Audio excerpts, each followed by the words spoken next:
I want to show you the alternative path that Osho talks about, which is a more spiritual path rooted in naturalistic ecology, in nature.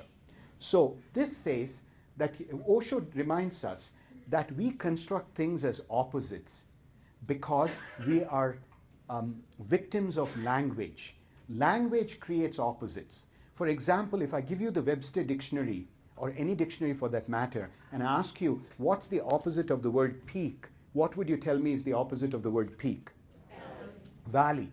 But Osho reminds us, peaks and valleys are not opposites. If you go out into nature, every peak creates a valley. Peaks and valleys go hand in hand. Why the hell do you think they're opposites? Simply because that's what the dictionary told us. Our mind creates polarizations that are not real, that are not truly reflective of the nature of reality. Reality is dialectical, not polarized or paradoxical. It's dialectical. Each one leads to the other. So the peak leads to the valley. Well, how many of us here want to be successful and don't want to deal with failure? Almost an impossibility. If the idea of success exists, it's because the idea of failure also exists. Success is like the peak, valley is like the failure. You can't say, I just want successes, which says, I just want the peaks. Well, the peak exists because there's a valley, so how could you ask for only success? Nature has many deep lessons like this. Peaks and valleys go together. What's the opposite of day? Night. Is it really? Not quite. Day and night follow each other. They're connected. They're interconnected. So it is with love and hate. If you don't believe me, try this one on. Folks, if there's at least one person in your life that you love deeply, raise your hand. Come on, everybody, raise your hand if you at least love one person deeply. How many of you would agree that you also hate that person deeply? Isn't that an aha? Think about it. You know, we think you love the person, you can't hate the person. The people that we love, we also have moments where we can hate them deeply. Love and hate are not opposites, they can coexist. In the world, in the universe, in nature, they coexist. The people that we love, we also hate. And therefore, but we construct this as an opposite.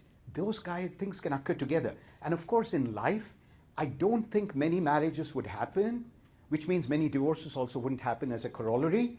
If you went and proposed to people and said, would you marry me because I love you and I hate you?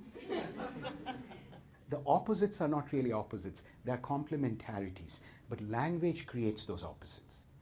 And therefore, to become vigilant, understand from nature that everything is beautifully connected.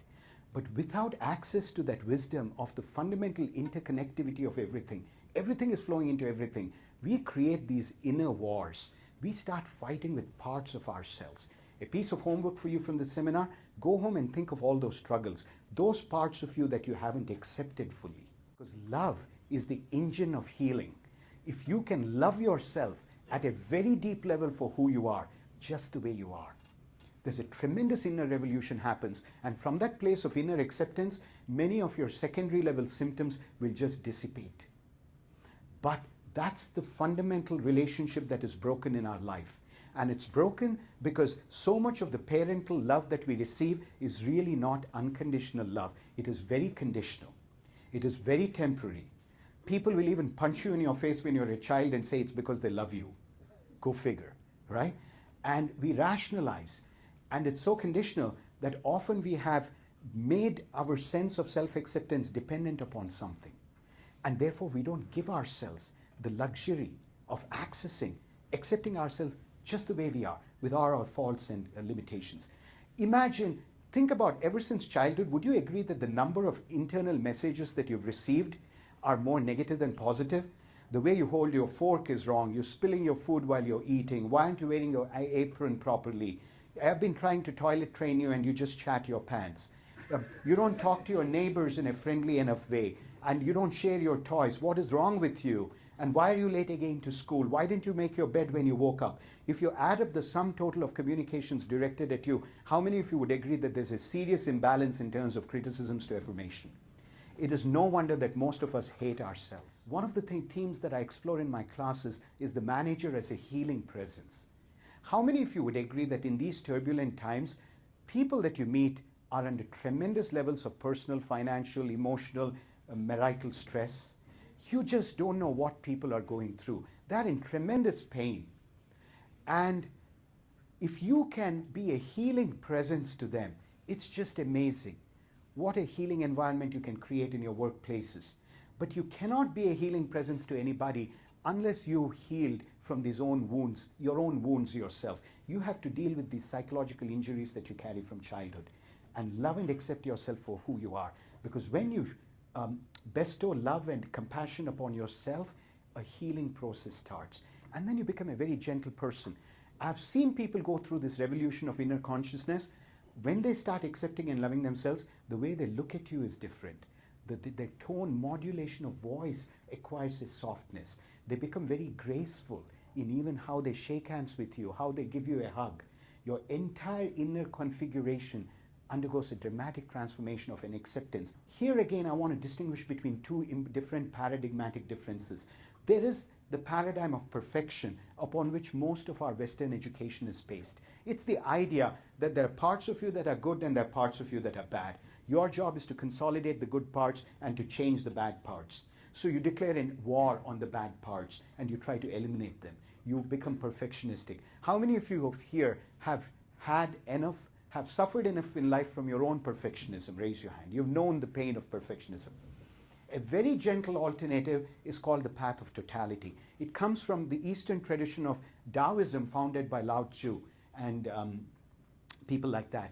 It says, don't strive for perfection, but for totality. Accept the whole, the totality of who you are. Accept the fact that you're kind, accept the fact that you're hateful, accept the fact that you succeed, accept the fact that you fail, accept the fact that you're hardworking, accept the fact that you're lazy.